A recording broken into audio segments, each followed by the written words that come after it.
क्योंकि बहुत सारी भ्रांतियां हैं इस विषय पर। और राधा जी और रुक्मिणी जी का अंतर बताऊंगा, वह भी बहुत जरूरी है, उसकी भी बहुत भ्रांति है।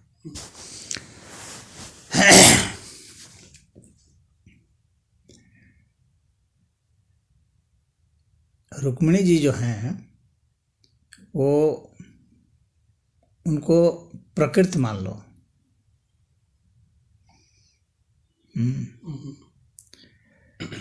यानी वो कृष्ण जी का आउटर लेयर है, स्थूल ता, वो रुक्मिणी जी है। लेकिन कृष्ण जी का जो इनर कोर है, जो उनकी आत्मा है, वो राधा है।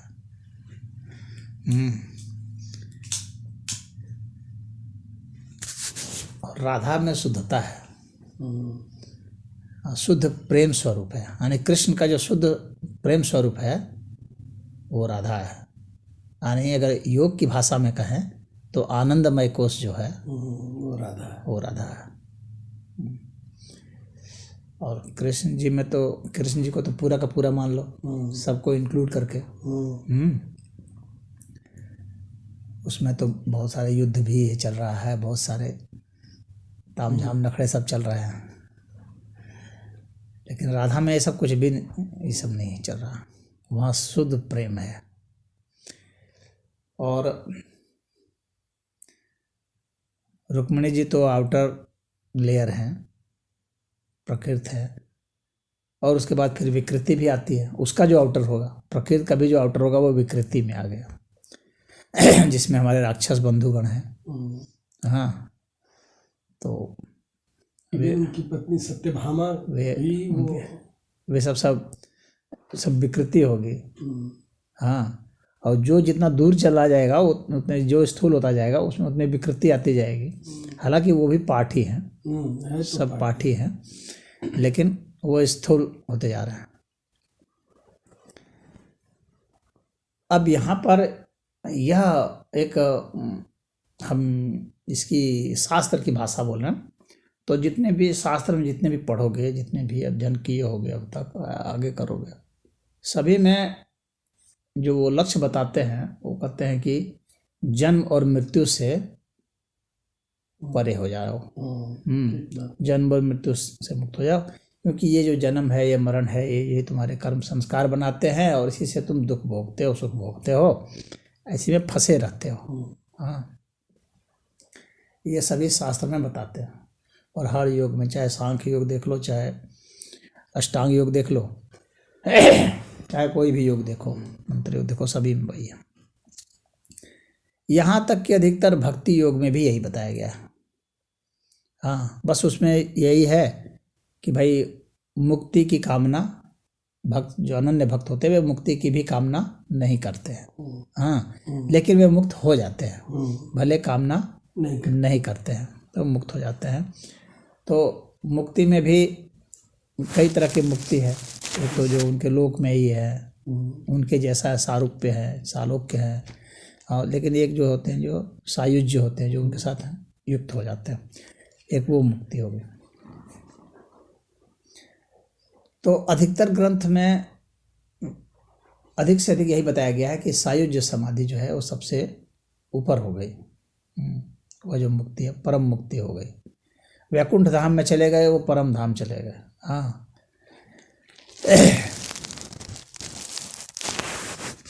और फिर उसको जो है जन्मना मरना नहीं है। लेकिन राधा जी ने आज बताया, हाँ, कि वह परम अवस्था नहीं है।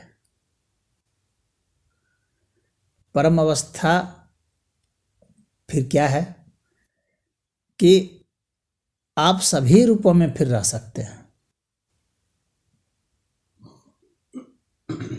क्योंकि अगर वहाँ पर अगर वो हो जाता है, उसमें लीन हो जाता है, तो उसकी स्वतंत्रता फिर कहाँ रही? फिर उसकी मुक्ति कहाँ रही? वो मुक्ति नहीं रही। हाँ, उसमें लीन हो गए अपनी जगह पर, वो ठीक है, लीन हो गए।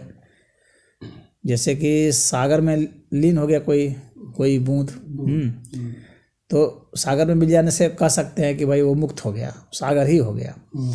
लेकिन फिर भी वो नदी के रूप में तब नहीं न रहा, बादल रूप में नहीं न रहा, ये तो उसमें आई न दिक्कत। तो वास्तव में मुक्ति है कि फिर वो हर रूप में रह सकता है, उसको आज़ादी नहीं है। वह कर्म बंधन के कारण नहीं रहेगा, बल्कि वह प्रेम स्वरूप होने के कारण रहेगा, वह परम भक्ति के कारण रहेगा।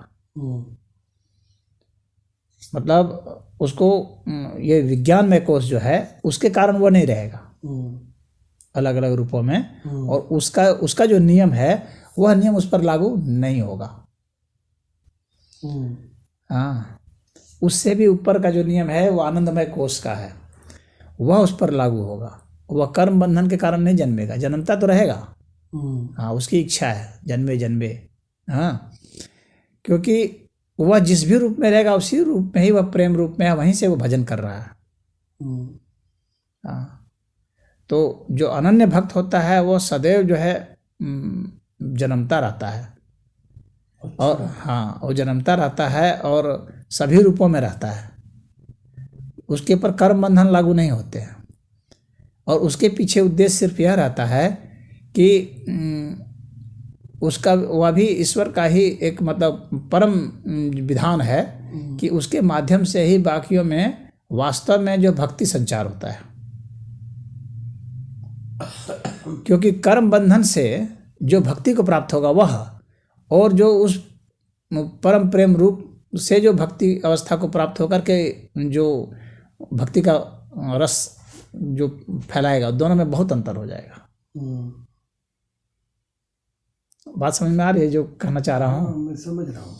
हाँ, एक व्यक्ति जो कि ऐसे साधना करते हुआ भक्ति योग की साधना करके भक्ति योग को प्राप्त हो गया, और एक जो प्राप्त ही था, हाँ, और वो उसको उस रसास्वादन कराने के लिए ही एक तरह से आया, और वो हर जीव में, किसी भी सब जीव में आएगा, ऐसा नहीं कि सिर्फ मनुष्य में, हर जीव में। तो उसका नेचर एक अलग होगा, और वो कर्म बंधन से बंधा नहीं रहेगा, वो शुद्ध प्रेम का ही प्रसार के लिए आएगा,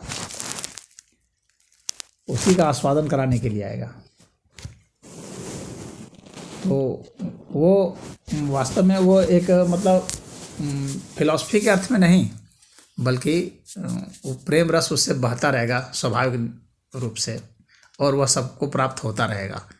जो अच्छे अच्छे साधक हैं उनको प्राप्त होता रहेगा, उसके लिए ही वह पुनः आता है, और आता ही रहता है सदैव, लेकिन किसी कर्म बंधन के तहत बंध के नहीं। और वह जो है ना, वह उससे ऊंची अवस्था होती है, मुक्ति से भी ऊंची अवस्था होती है। वास्तव में सही अर्थ में देखा जाए तो वास्तव में यह मुक्त होता है,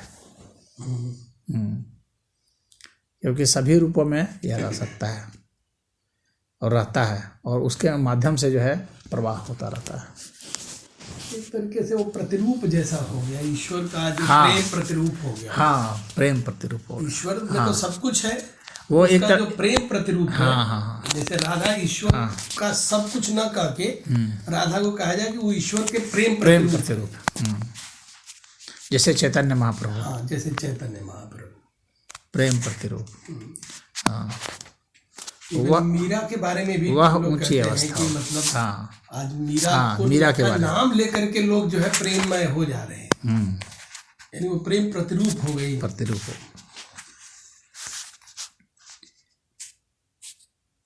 तो प्रेम प्रतिरूप जो हो जा रहा है वो सबसे ऊंची अवस्था है। ज्ञानवान ऊंची अवस्था नहीं है, हाँ, ध्यानवान ऊंची अवस्था नहीं है। प्रेम प्रतिरूप मैंने गुरुजी एकदम ईगोलेस हो गया, और ईश्वर मैं ईश्वर के प्रेम स्वरूप ही हो गया, वो प्रेम स्वरूप ही होगा, उसका थोड़ा भी कुछ बाकी नहीं रहा कोई कोना।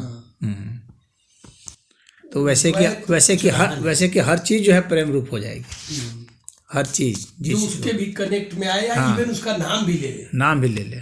जैसे अगर कोई आज राधा राधा नाम भज ले, उस भाव से भज ले, हाँ, तो उसको भी हो जाता है, वो ईश्वर के प्रेम प्रतिरूप को प्राप्त कर सकता है। उसके नाम से या उसके स्मरण से, या उसके गुणों के चिंतन से, किसी भी तरीके से, तो एक तरह से वह ईश्वर स्वरूप ही हो लिया, लेकिन वह प्रेम वाला स्वरूप में। हाँ वही प्रेम प्रतिरूप, ईश्वर का प्रेम प्रतिरूप। प्रेम प्रतिरूप। उसमें दूसरा प्रतिरूप खोजेंगे तो फिर दूसरा में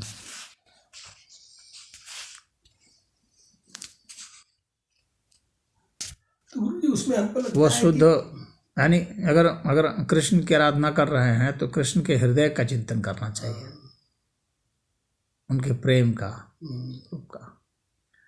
सही बात है, उनके योद्धा रूप का चिंतन करके आप मुक्त नहीं हो सकते। नहीं, आप योद्धा बन सकते हैं।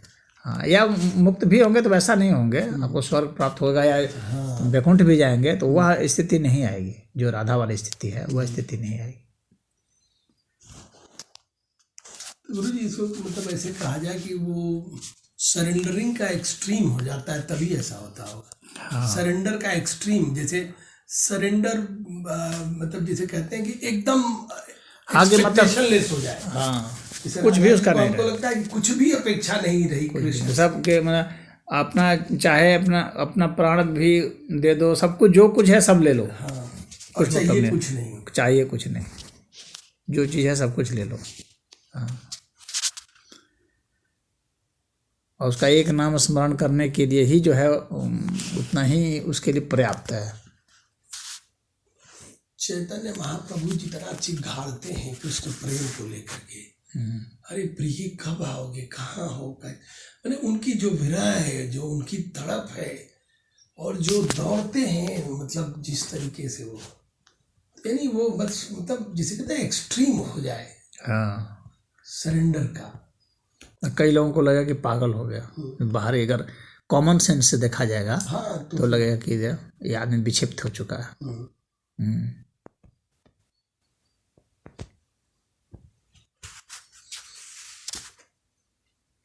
मीरा ने कहा ना, लोग कहे मीरा भई बावरी,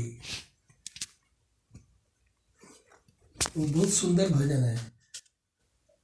वह तो अपने नारायण की हो गई अब तो दासी रे। मीरा का सब भजन ही बहुत अच्छा है। तो आज उनके भजन कितनों को मुक्त कर दे रहे हैं गुरु जी ना, वो प्रेम प्रतिरूप हो गए लोग, तभी ऐसा है, तभी ऐसा संभव है। कोई भी भजन लिख सकता है, गा सकता है, लेकिन वो भाव ही नहीं आएगा, वो इम्पैक्ट नहीं है। हाँ, वो शब्द उस जगह पर जो होने चाहिए वो आएंगे ही नहीं, वो बात है। वो सब दिव्य रचना है। तो ये सब भी तो ईश्वर की योजना का ही पार्ट है। वो तो है, तो ईश्वर मैंने अपने प्रेम प्रतिरूपों को प्रकट करते ना। हाँ, कि भाई ये मेरे प्रेम प्रतिरूप भी देखो, हाँ, मेरा योद्धा प्रतिरूप भी देखो, मेरा कूटनीतिक प्रतिरूप भी देखो। हर समय उनको आने की आवश्यकता नहीं है। हाँ, अब सही बात है, अब वो न भी आ रहे हैं। हाँ, तो उनके प्रेम प्रतिरूप मीरा के आधार पर कितने समय तक भक्ति का आंदोलन और लोगों को प्रेरणा मिल रही है। जो उसी से तर जाता है तो उसके लिए उसको आने की क्या आवश्यकता है, उसके छोटे छोटे स्वरूप से ही जो तर जाता है। फिर तभी आते होंगे जब उनको लगता होगा कि अब जो है, अब चीजें बहुत ज्यादा डिटेरिएट हो गई हैं। हाँ, तब ज्यादा कला में आएंगे। ज्यादा कला के तो ये भी है, मीरा भी कला की है।